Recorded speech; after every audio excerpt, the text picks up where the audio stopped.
Bonjour à tous, c'est le 10 octobre prochain qu'aura lieu la conférence Fusion-Acquisition organisée par Capital Finance. À cette occasion, j'accueille aujourd'hui sur ce plateau Éric Demuit, directeur général du cabinet Eight Advisory. Bonjour. Éric Demuit, bonjour. Alors on va parler Fusion-Acquisition à cette conférence en balayant un peu le panorama. Les derniers chiffres qui sont disponibles faisaient état d'une croissance de 40% pour les fusions-acquisitions qui impliquent une partie française au premier semestre. On parlait donc de 128 milliards de dollars de transactions. Est-ce que cette tendance haussière va se poursuivre? C'est considérable en termes de croissance sur le premier semestre. Ça a été largement tiré en fait, par quelques grosses opérations, Essilor, Luxottica, Safran, Zodiac, donc des très grosses opérations. Néanmoins, en fait, on est quand même sur une tendance haussière avec beaucoup de liquidités côté fonds et côté grand corporate, une volonté de croître par croissance externe pour renforcer en fait la croissance organique. Donc on l'a vu, c'est les exemples que je viens de citer. On a néanmoins quelques facteurs de risque, c'est l'augmentation très forte des taux de multiples et des valorisations. Donc des prix qui continuent encore de grimper? Les prix continuent de grimper et c'est la même chose côté private equity et côté corporate, puisqu'on est autour de 9 à peu près de multiples d'EBITDA ou d'excédent brut d'exploitation. Donc c'est élevé, c'est même plus élevé encore pour les grosses opérations, on se situe largement au-dessus des 10 points.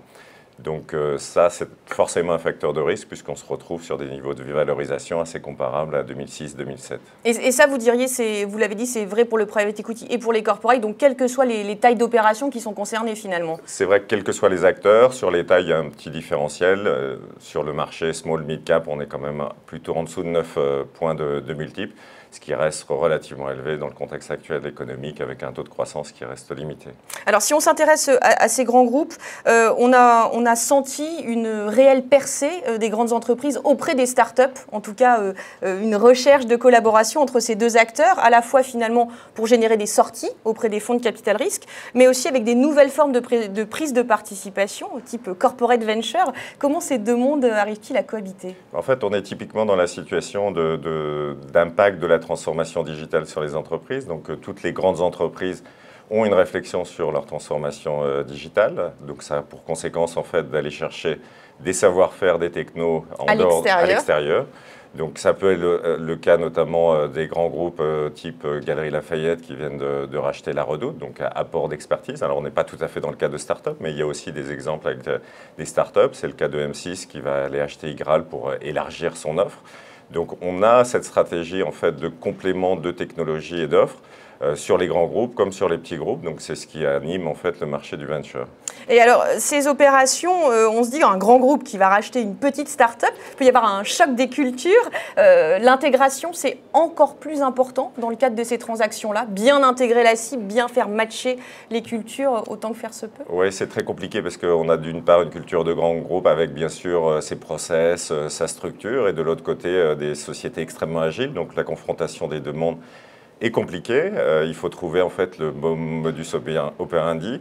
C'est typiquement le cas quand on arrive à les laisser vivre pendant un certain temps pour les intégrer progressivement. Parfois, il y a des intégrations plus brutales. L'important, c'est d'arriver à transmettre les savoir-faire. Quand on regarde les dirigeants, ils n'ont pas nécessairement vocation à accompagner les grands groupes dans leur acquisition de start-up pendant des années et des années. Et ce qui est important, c'est qu'au cours des 2-3 premières années, on arrive à avoir une transmission de ce savoir-faire et une intégration dans le grand groupe. C'est généralement la volonté des deux parties, donc on trouve des modèles financiers, d'incentives qui permettent en fait de concilier les deux opérations, mais à contrario, on a aussi beaucoup d'échecs. Bien. Alors sur ces risques, on a parlé du risque d'intégration, il y a aussi, on dirait au plan plus géopolitique, un certain nombre d'incertitudes qui sont posées en Europe par le Brexit. On voit qu'on n'est pas au bout de nos surprises et de nos peines sur la longueur des négociations. Est-ce que vous diriez qu'aujourd'hui, c'est un frein pour les entreprises acquéreuses françaises qui veulent faire des moves en Angleterre en se disant finalement, on ne sait pas très bien où est-ce que l'économie va aller et quel sera le sort de ces entreprises anglaises? Il y a quelques opérations qui se sont déroulées en fait, au cours de l'été en fait, vis-à-vis de l'Angleterre. Il y a la cession de The Body Shop par L'Oréal, mais il y a aussi, à contrario, l'opération de rapprochement Schneider avec Aveva. Donc on voit que les opérations ne s'arrêtent pas parce que le Brexit arrive. Ça crée des incertitudes, donc il faut pouvoir les mesurer. Une des premières, c'est déjà de connaître les résultats de la négociation. Est-ce que ça va avoir des impacts sur les barrières douanières? Est-ce que ça va avoir des impacts aussi sur tout ce qui est administratif. Donc, est-ce qu'on ne va pas avoir des freins finalement à l'exportation qui pourraient avoir un impact sur ces sociétés? A contrario, ou complémentairement, on a aussi un risque de récession ou de moindre croissance puisqu'il y a une baisse du pouvoir d'achat en Angleterre. Tous les produits importés sont beaucoup plus chers et donc ça crée de l'inflation et de la baisse de pouvoir d'achat. Il y a aussi de formidables opportunités dans nos métiers comme dans beaucoup d'autres. En fait, quand on exporte de la main-d'œuvre ou quand on exporte des produits, ça veut dire qu'en Angleterre, les produits sont globalement meilleur marché sur les marchés export. Donc, toutes les sociétés qui ont des opportunités à l'international à partir de l'Angleterre, normalement, devraient bénéficier du Brexit. Donc, on a des facteurs contradictoires. Les vents sont un peu contraires. Et en termes de valorisation et d'impact de l'évolution du change, est-ce que là, il y a un coup à jouer pour les acteurs en euros, si je puis dire? Les coûts à jouer, je pense que la dévaluation, elle est déjà dans la conversion euro-pounds.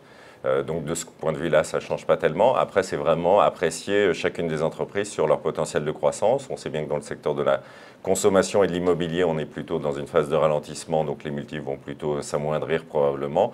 A contrario, les sociétés qui exportent, elles, devraient voir des multiples qui prennent en compte en fait des taux de croissance un peu supérieurs à l'historique. Et des bonnes perspectives. Et des bonnes perspectives. Éric Demick, merci beaucoup pour ces analyses. On vous donne donc rendez-vous le 10 octobre prochain pour poursuivre avec vous les débats ainsi qu'avec les autres invités de la conférence. Merci.